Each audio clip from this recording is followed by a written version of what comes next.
drive and get my mind right because, you know.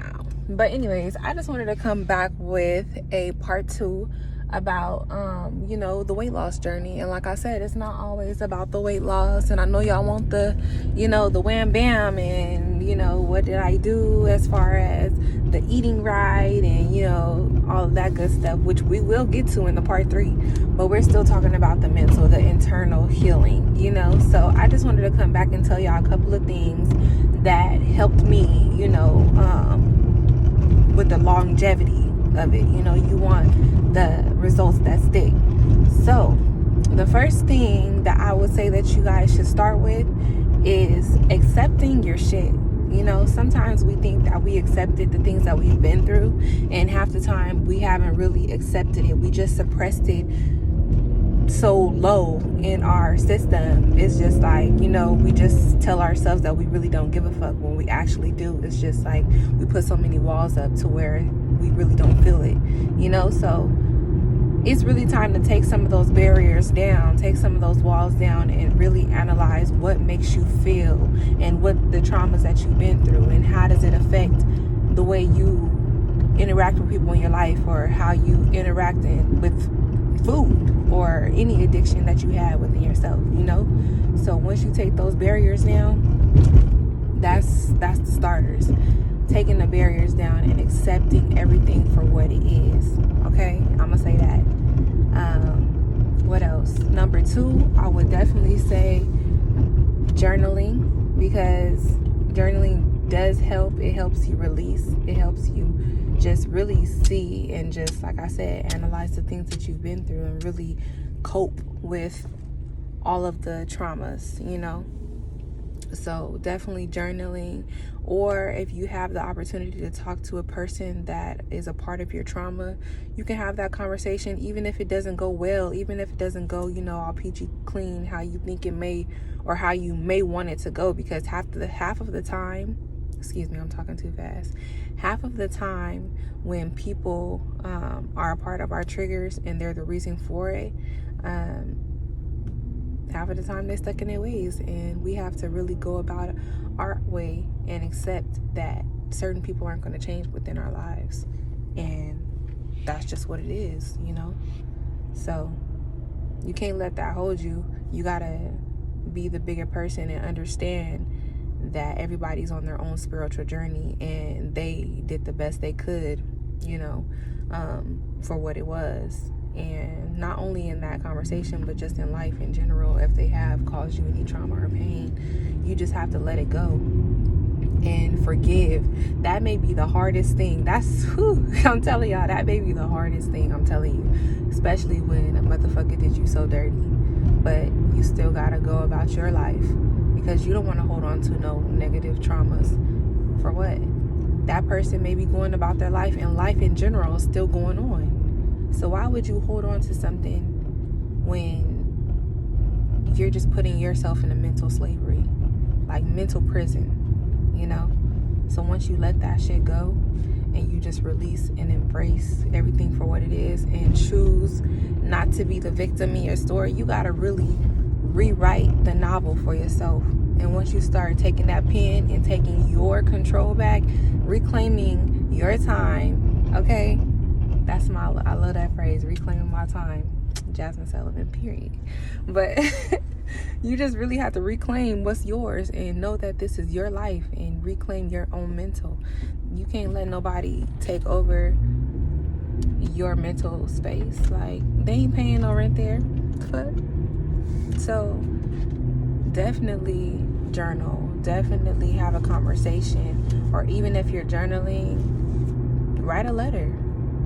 Sometimes you can write an empty letter. You don't gotta send it. You could burn it, because burning is a form of releasing too. You feel me? Ashes to ashes. Shit is gone.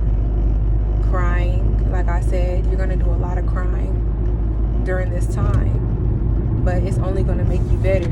Like I said, when we have our barriers up so far, it becomes hard for us to really let them down. That I don't give a fuck mentality can only get us so far. You feel me? Because I know I was an I don't give a fuck person. And then you have to balance your divine feminine and your divine masculine. And start getting in touch with your feminine side, that's the emotions. You have to control your emotions. Not only, you have to release, but also control them. Because once you let down that barrier, you're going to be vulnerable. You're going to start feeling again, and you got to feel your shit. Like I said, you got to feel everything to accept it and to grow. Also, another thing that you should do is write all your sexual partners down. Write yourself a letter about how you want to grow and how you want to improve within your life and be a better person. All the things that you did to yourself that was self-traumatizing, self-sabotaging for real. Like just letting people into your womb that really weren't meant to be there, because y'all already know that sex is a sacred thing, even for the men. If you go around sleeping around, you're still hurt. You're still, not controlling your emotions. You're not aligned with your divine power. Why? Because you're hurt and you're trying to find that within somebody else. And guess what? You're bringing all that other trauma, men or female, we're bringing all the traumas from that next person that we don't even know, hardly, you feel me?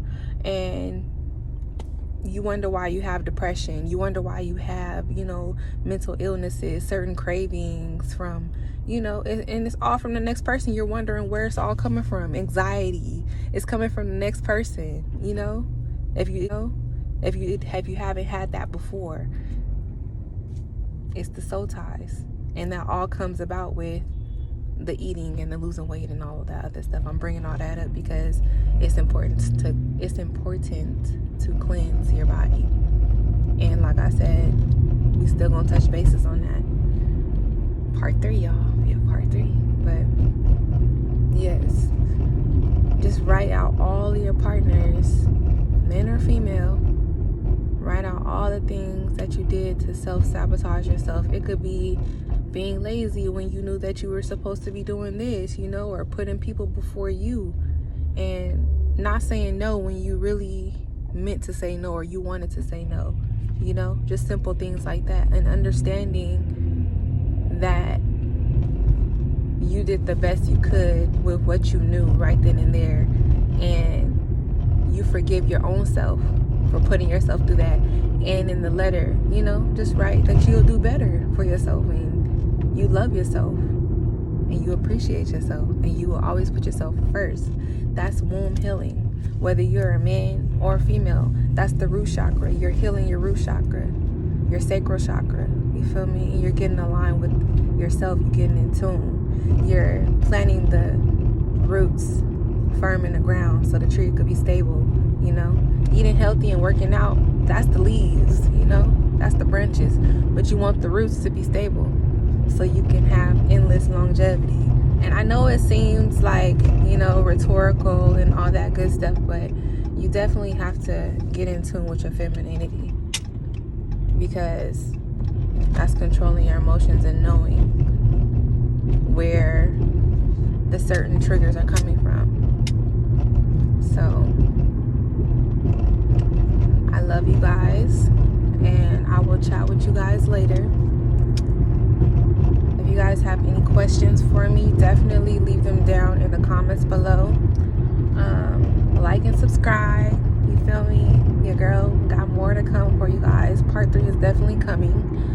And yeah. And another thing I wanted to touch bases with you guys on is basically how it gets lonely during this time. You're doing your work, and everybody's not going to understand you doing your work, so you might stand out. You might be, the loner, or whatever the case is. Everybody's healing journey is different, some different than others. But, it might get lonely, and you might get real depressed during this time. And it's okay. You might lose some friends, you feel me? Because you're going to see the real, You might have to let go of certain people during this time as well, because they might be holding you back from your growth. And this might be the time where you actually see that, full-fledged. You also might see within your family members or your friends the different type of people that you attracted because you were hurt during these traumas, you know, like just really mirroring the situations and seeing like how it all played a factor.